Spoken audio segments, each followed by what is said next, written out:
자영업 하시는 대표님들, 내 사업, 내 상품 매출 올리려면 마케팅은 선택이 아닌 필수라는 건 다들 아실 거예요. 그런데 마케팅 너무 어렵지 않으신가요? 마케팅을 찾아보면 뭐 정보가 많기는 한데 도대체 뭐부터 해야 할지, 어떻게 해야 할지 참 어렵습니다. 그래서 마케팅 대행사에 맡기시는 분들이 많은데요. 저에게 블로그 과외를 들으셨던 대표님도 마케팅 대행사에 맡겼는데 효율이 안 나와서 저를 찾아오셨어요. 돈은 돈대로 들어가는데 도무지 이게 효과가 있는 건지 없는 건지, 왜 매출은 제자리인 걸까요? 바로 이걸 모르셔서 그렇습니다. 오늘 이 영상을 보시는 대표님들은 마케팅을 하실 때 이 방법을 꼭 기억하셔서 적용해 보셨으면 좋겠습니다. 오프라인 가게를 열 때 왜 목 좋은 곳을 찾고 유동인구를 파악할까요?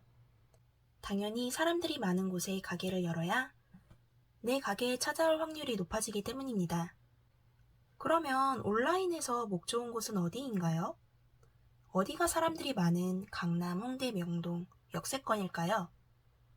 바로 네이버, 쿠팡, 인스타그램, 유튜브 이렇게 사람들이 모여있는 플랫폼들입니다. 그럼 네이버 블로그, 인스타, 유튜브 이 중에 어떤 걸 해야 할까요? 정답은 당연히 다 하면 좋습니다. 온라인 마케팅의 장점이 뭔가요? 장소에 제약 없이 홍보가 가능하다는 게 장점입니다. 오늘은 그 중에서도 특히 블로그 마케팅에 대해 말씀드리려고 해요. 다른 플랫폼과 달리 네이버는 차별화된 특징이 있습니다. 바로 검색형 플랫폼이라는 건데요. 특히 내 상품의 가격이 비싸거나 서비스라면 네이버 블로그 마케팅이 더 적합합니다. 왜냐하면 사람들이 더 자세한 정보와 후기를 필요로 하고 구매하기 전에 탐색하는 플랫폼이기 때문인데요. 당장 우리가 소비자라고 생각해 볼까요? 쿠팡에서 물건을 살 때는 정보보다 가격 비교가 우선입니다. 판매해 보신 분들은 아실 거예요. 사람들은 생각보다 상세 페이지를 자세히 읽지 않습니다. 또 인스타그램은 어떤가요? 그냥 피드를 슥슥 내리다가 꽂히는 상품이 있으면 구매하는 경우가 대다수인데요. 하지만 네이버는 다릅니다. 사람들은 구매를 하기 전에 더 자세한 정보를 탐색하고 비교를 하기 위해서 네이버에서 검색을 합니다. 그래서 병원이나 변호사, 청소, 이사, 인테리어 등등 자영업자 마케팅에 가장 적합한 플랫폼이 네이버입니다. 단일 상품을 판매할 때는 상세 페이지만으로도 충분하지만 의료 서비스, 청소 서비스, 인테리어처럼 비교적 고가의 서비스들은 소비자도 구매하기 전에 꼼꼼하게 찾아보고 싶어 하거든요. 브랜드 블로그와 블로그 마케팅은 홈페이지보다도 더 강력하게 고객을 설득할 수 있습니다. 상업적인 느낌을 감소시키면서 대표님들이 어필하고 싶은 부분을 더 자세히 보여줄 수 있기 때문인데요. 블로그 마케팅 어떻게 해야 될까요? 자영업자 마케팅 전문이라고 해서 블로그 대행을 맡기시고 체험단 마케팅도 했는데 효과가 없다고 느껴지신다면 세 가지 측면에서 점검을 해보셔야 되세요. 마케팅은 결국 노출, 유입, 판매로의 전환입니다. 이 세 가지 단계가 잘 이루어지고 있는지 보셔야 되는데요. 온라인 마케팅이든 오프라인 마케팅이든 동일합니다.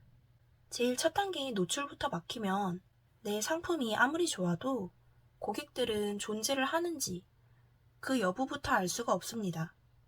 이게 바로 상위 노출이 중요한 이유인데요. 상위 노출이 되어야 사람들이 여기 내가 찾던 가게가 있네 하고 들어올 수가 있습니다. 오프라인에 비유하자면 그냥 개업을 한다고 끝이 아니라 내 가게가 여기 있다는 걸 사람들이 알고 찾아올 수 있어야 한다는 거죠. 많은 자영업자 사장님분들이 노출 단계에서부터 막혀서 블로그 마케팅 대행사를 찾으시는데요. 월에 최소 50만 원 이상을 투자하십니다. 이때 정말 많은 분들이 돈을 냈으니까, 전문가니까 알아서 잘 해주겠지? 하고 그냥 맡겨버리세요. 온라인 마케팅, 맡길 수 있습니다. 꼭 셀프로 하지 않으셔도 괜찮아요. 하지만 그게 별 도움이 안 된다면요? 광고비만 날리고 끝이라면 어떡하죠? 자영업자 마케팅 하시는 분들은 셀프든 맡기든 앞으로는 마케팅을 할 때 꼭 이걸 기억해 주셨으면 좋겠어요. 바로 판매로 전환될 수 있는지를 생각하셔야 합니다. 아무리 노출이 잘 되고 유입이 되었다 하더라도 판매로 전환이 안 되면 헛수고겠죠? 저에게 찾아온 대표님도 기존의 블로그 마케팅 대행사를 이용하셨는데요. 마케팅 대행사에서 작성한 글들을 보니 너무 기계적이었습니다. 현실적으로 구매가 연결되기 어려운 글들이라 사실상 꾸준한 발행 외에는 장점이 없는 상태였어요. 이런 글들은 상위 노출 로직을 알고 있다고 하더라도 결국 고객들이 구매로의 전환이 이루어지지 않기 때문에 실패한 마케팅이라고 할 수 있어요. 그래서 오늘 말씀드리는 방법은 전환 단계에 적용될 방법이라고 생각하시면 되는데요. 앞으로 블로그 마케팅을 하실 때에는 블로그에 발행하는 포스팅 하나하나가 상세 페이지라고 생각하는 겁니다. 단, 일반적인 상세 페이지와는 다르게 하나의 모든 정보를 담는 것이 아니라 한 번에 하나의 키워드만 공략하시는 거예요. 이렇게 접근을 하면 무엇을 써야 될지가 더 명확해져서 오히려 블로그 글쓰기가 더 쉬워지실 거예요. 또 브랜드 블로그에 글을 쓴다고 해서 꼭 내 상품에 대한 정보 전달만 해야 될 필요는 없습니다. 내 포스팅을 보는 잠재 고객이 어떤 내용에 관심을 가질지를 생각해 보시는 거예요. 블로그 포스팅에는 형식의 제한도 없고 내용의 제한도 없습니다. 자유도가 높은 영역이에요.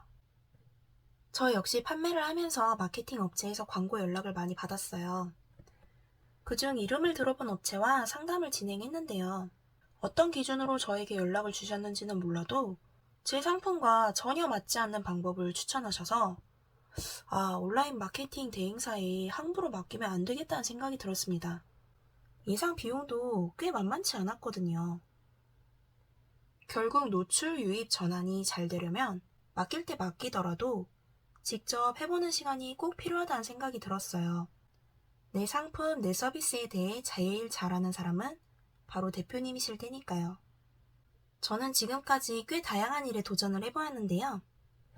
그 중에서 판매하는 상품과 서비스에는 자신이 있었는데 망했던 경우가 있었습니다. 망했을 때는 레드오션이라 망했다고 생각을 했었어요. 하지만 아니었습니다. 마케팅에 대해서 공부를 하고 나서 보니 저는 마케팅을 몰라서 실패했던 거였습니다. 가장 첫 단계인 노출 단계에서부터 제대로 된 방법을 몰랐던 거죠. 본질은 내가 파는 상품이니까 그 상품을 잘 만들고 또 열심히 하면 될 줄 알고 상품 개발을 하는 데만 돈과 시간을 썼어요. 엉뚱한 곳에서 문제점을 찾았던 겁니다.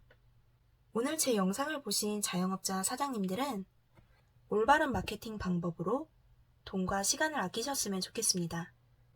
다시 한번 말씀드리면 블로그 글 쓰실 때 포스팅 하나하나가 상세 페이지다. 내 상품을 제일 잘하는 사람은 나 자신이다. 꼭 기억하시고 다음에 또 도움되는 정보, 인사이트 공유 드릴게요. 구독과 좋아요를 해주시면 큰 힘이 됩니다. 영상 끝까지 봐주셔서 감사합니다.